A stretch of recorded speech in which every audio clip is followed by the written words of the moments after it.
It's a remarkable piece of footage. If it's a hoax, it's very well done. If it's not, then I would say it's probably revolutionary. It's a fake, in my opinion. If you continue to ask questions that are out of bounds, I won't hesitate to terminate this interview. This is powerful because this is not a staged event. This is real.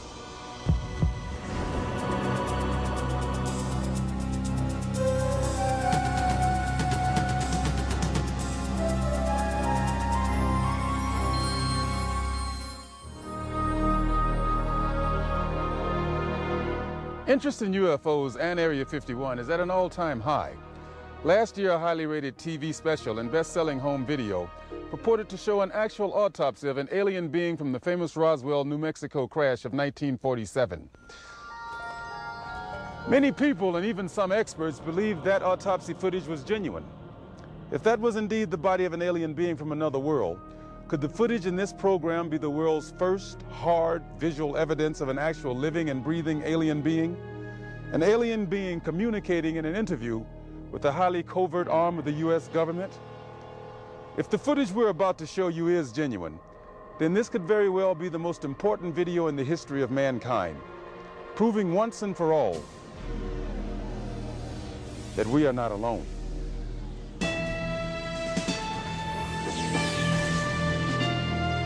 Within Nevada's Nellis Air Force Range, protected by the tightest security in the world, is the Groom Lake Test Site, aka Dreamland, aka Area 51, an installation so secret the government cryptically acknowledges its existence only as an operating location.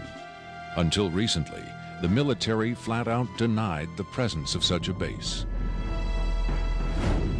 It has served as the testing ground for many secret research and development projects, such as the U-2 and SR-71 Blackbird spy planes, the F-117A stealth fighter, and now the SR-75 penetrator, the super-secret replacement for the SR-71.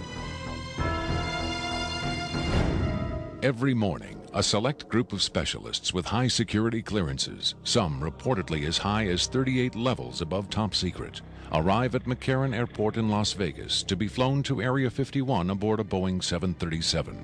From the time they leave the ground until they return to Las Vegas at the end of each working day, they enter a world no outsider can ever truly know, except through rumor and the occasional shocking revelation.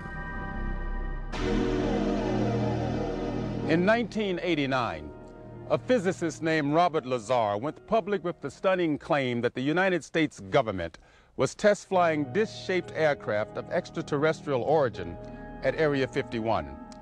Interviewed in silhouette by a Las Vegas TV reporter, Lazar, calling himself Dennis, claimed to be employed at a site on the outskirts of Area 51 known as S4, where he was part of a team attempting to back-engineer the saucers to discover the secret of their advanced propulsion system. It was a very sleek, thin-looking, flying saucer-shaped craft. There were 9 total. I only got to essentially work, back engineer, or analyze one of the craft. It's very plain. It's all one solid color, a grayish pewter color, the same color as the outside of the craft. There are no sharp corners anywhere. Every device in the craft, the seat, the amplifier housings, everything has a rounded corner on it, almost as if it was all fashioned out of wax and then slightly melted, so everything curved, even where the ceiling meets the floor on the end. Everything has a curve to it. Very, very plain, very wide open, very impractical use of space. And there are 3 levels. The lower level houses the amplifiers themselves that swing, the 3 of them. The center level is where you enter the craft, where the seats and the amplifiers are, and the top level is a small area, and I did not have access to that, so I don't know what's up there. Absolutely alien craft, there's no question about it. Well, first of all, the scope of the project was to back engineer it. If they were United States craft, we wouldn't be going backward trying to find out how they were built if we had built them. Second of all, the size of the equipment inside, the size of the seats, the materials that were in use, completely alien to us, pardon the pun, and you know, the fuel, element 115, essentially non-existent. All these factors together, and of course the briefing information stating that they were alien craft. Along with Robert Lazar, rocket scientist David Adair is one of the few individuals who will go on record concerning his personal experiences with alien technology at Area 51. Was not of our origin. They shouldn't have let me see that. And then in the results of it, they locked me in a room. And the reason they locked me up in a room was because I wouldn't tell them any more about how the engine would function, and they started getting a little bit more perturbed about that. A former consultant to NASA and top aerospace companies, Adair claims that in 1971 he was brought in to study the engine of a downed flying saucer. What I was looking at was a technological marvel of its time, and it was a magnificent thing to see sitting there, and the whole situation just started really getting me more angry than anything, because the fact that they could sit on such a hunk of technology and not tell us about it. Here we are using liquid fuel engines and rockets at NASA, and here they got an engine that's probably, in theory that we know of, could be a speed of light, an engine capable of speed of light or even faster. Ufologist and lecturer Sean David Morton has appeared on Sightings, Strange Universe, and Hard Copy. He offers his own perspective on Lazar's stunning claim and the super-secret Area 51. Area 51 is approximately 135 miles north of Las Vegas. It sits in a box that's at the western middle corner of the Nellis test site. It was originally called the Groom Lake Facility, and Area 51 actually gets its name from a bombing classification. There's Area 49, 50, 51, 52, et cetera, et cetera.